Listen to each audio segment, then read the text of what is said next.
dia, galera, tudo bem com vocês? Acordei, tava um dia bonito, dia de sol, falei, bom, vou gravar um vídeo. Aqui eu tô num plantio novo que a gente tá fazendo. Se você ainda não viu, vou colocar o vídeo aqui de como foi o planejamento desse plantio e também vou colocar como que foi o próprio plantio, né? Então ali a gente tem uma linha de árvore. Tem milho, melancia, mandioca, feijão de porco, né? Vai vir manga. A gente tava pensando em plantar abacate, mas decidiu plantar manga. Tem inhame, tudo ali nessa linha ali, né? Aqui é uma linha que a gente está estabelecendo um capim. E aí no meio do capim também tem milho e melancia. Enquanto o capim não cresce, né? Que o milho é bem rápido. Aqui a gente plantou tomate cereja, só que na época eu estava sem irrigação e foi no início da chuva. Então eu perdi várias mudas, mas a gente vê que ainda tem algumas aqui, né? E também veio com feijão, também veio com um pouco de milho. E aqui é a outra linha de árvore com foco no limão, né? Então tem as mudas de limão enxertado. Tem abóbora, tem feijão de porco, tem várias coisas, mandioca, né?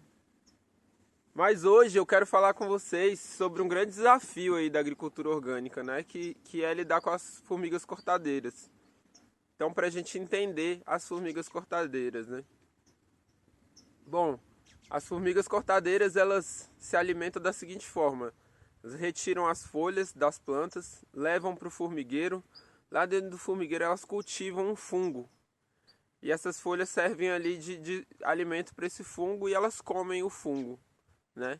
Então elas não comem as folhas. Quando você vê ela cortando, ela não vai comer a folha. Ela vai levar para esse fungo, né? Até por isso muita gente tenta fazer esse manejo dessas formigas com folha de mamona, que é um pouco tóxica para esse fungo. Com folhas de gergelim, que também você pode usar. Então não é o gergelim o grão, mas sim as folhas, né? Se você plantar, ela cortar e levar, parece que dá uma enfraquecida nesse fungo. Eu acho que não faz nenhum milagre esse tipo de método, mas pode te ajudar, né? Mas o que eu quero falar hoje é para a gente entender como que funciona, né, o manejo da formiga cortadeira. Então ela está muito presente em áreas degradadas, né? Aqui esse tipo de área assim, ó, que está bem degradado, ela está bem presente. Então aqui na chácara a gente tem locais específicos que tem muito mais formiga do que outros. E ela costuma cortar as plantas que estão fracas, né? Então normalmente ela corta o que está fraco. Às vezes assim, às vezes a gente não entende bem, parece que ela está até cortando algo que não está muito fraco. Mas na maioria das vezes, principalmente quando não está faltando, ou seja, tem muita planta para ela cortar, ela vai nas fracas, né? Então eu vou... E muita gente não acredita nisso, né? Para mim também foi difícil enxergar no começo, mas hoje em dia para mim já é bem mais claro. Então eu vou mostrar para vocês um caso ali que é emblemático, assim, para mim ficou bem claro por que elas estavam cortando. Então, pessoal, como eu falei, aqui a gente tem pé de limão enxertado, né? Então, a muda enxertada é como se ela fosse uma muda adulta, né? E ela estava bem cuidada lá no viveiro, sem sofrer nada, né? Nenhuma ação externa. Muitas vezes até com o proprietário também aplicando algum tipo de veneno, porque o pessoal no viveiro aplica mesmo. Então, aí essa muda vem para o campo, né? E quando ela vem para o campo, a condição muda, né? Tem ventos fortes, às vezes tem excesso de água, às vezes até a adubação que a gente colocou pode ter causado algum desequilíbrio. Então a condição dela muda e ela estressa e fica mais fraca. Então o que aconteceu aqui? Vocês podem ver que a gente tem uma garrafinha aqui na base, porque as formigas vieram aqui e depenaram a planta, né?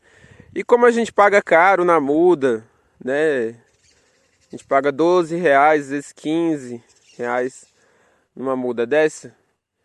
E aí às vezes tem gente que pode até achar que não é caro, mas se você pensar quantas mudas vão em 1 hectare, é bem caro, você gasta muito dinheiro com a muda.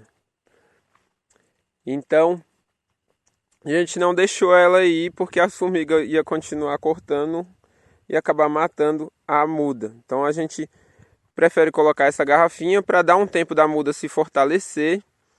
A gente criar um ambiente em volta aqui. Então, por exemplo, aqui a gente vê que está mal coberto, então vou até vir cobrir melhor para que ela pare de cortar. Mas o que eu quero mostrar para vocês? Bom, aqui eu tenho diversas outras mudas. Ó. Nessa daqui, por exemplo, a gente não precisou colocar garrafa nenhuma e ela não foi cortada. Na outra ali, mesma coisa, a outra mesma coisa. E ela veio e cortou essa daqui e a próxima ali.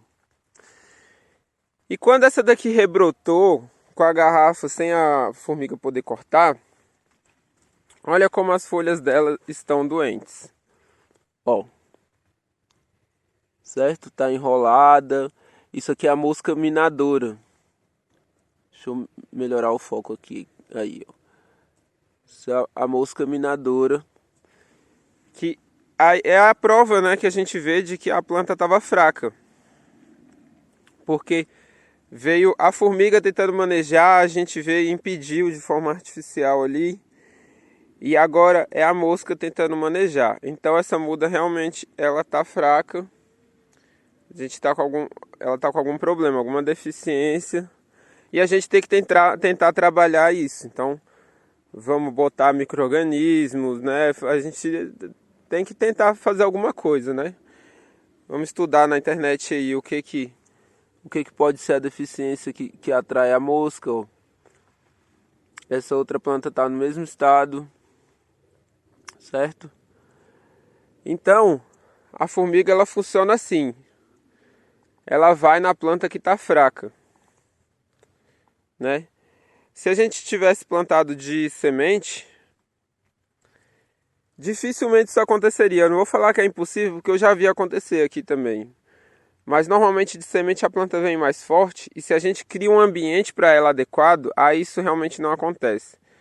Agora se a gente planta de semente e, por exemplo, é um limão e ele tá a pleno sol ali pequeno, aí elas vão cortar. Mas se ele tá ali no seu extrato médio, tem um pouquinho de sombra para ele, principalmente no início da vida dele, elas não cortam. Nem o abacate também. Agora o abacate de muda, elas cortam muito também. Quando a gente vem com o abacate enxertado e ele sente muito. Então até por isso a gente privilegia plantar de semente. Só que como no caso dos citros a gente quer que a produção venha mais rápido e a gente quer que seja uma muda enxertada, a gente acaba comprando a muda pela demora, a dificuldade em se plantar de semente e fazer o enxerto. O abacate a gente até tem plantado de semente e pretende enxertar ou aguardar mesmo, né? Não acreditem nessas soluções mágicas que a gente vê na internet. Ah, casca de laranja. Umas conversas assim que não funcionam, pessoal. Vocês podem testar aí se vocês quiserem, não funciona, tá bom? Eu acho que o principal é a gente entender como a formiga age e tentar criar o ambiente melhor possível para a planta para que a formiga não corte. Eu tenho uma área ali antiga que a gente tem uns pés de limão grandes já desenvolvido, trabalhada, a área já, a terra já está melhor. Eu não tenho nenhum problema com formiga, nem nas bordas, nem em lugar nenhum naquela área. E aqui dentro da mesma chácara, a 50 metros daqui, certo? Então ali eu não tenho problema algum com formiga. E exatamente porque o solo já melhorou. Uma estratégia que eu já utilizei foi não plantar as mudas enxertadas logo de cara. Então às vezes a gente vem, planta o feijão, planta a mandioca, planta o eucalipto, que também é um desafio, também muitas vezes elas cortam, mas o eucalipto a gente tenta fazer com que ele venha no começo, porque é ele que vai gerar a matéria para melhorar o solo, né? Então a gente tenta introduzir outras espécies, espera uns 6 meses, até mesmo um ano para botar o limão enxertado. Aí a gente tem menos problema com isso. Mas a ideia do vídeo é fazer vocês entenderem como é que funciona, exatamente para vocês traçarem as estratégias de vocês, não é passar nenhuma solução mirabolante, porque não tem solução mirabolante. Como a gente não quer usar veneno, a gente tem que entender como é que funciona com a formiga, né? Então, eu espero que vocês tenham gostado aí do vídeo. Se gostaram, clica aí no sininho para não perder os próximos. Se não é inscrito, se inscreve e até o próximo vídeo.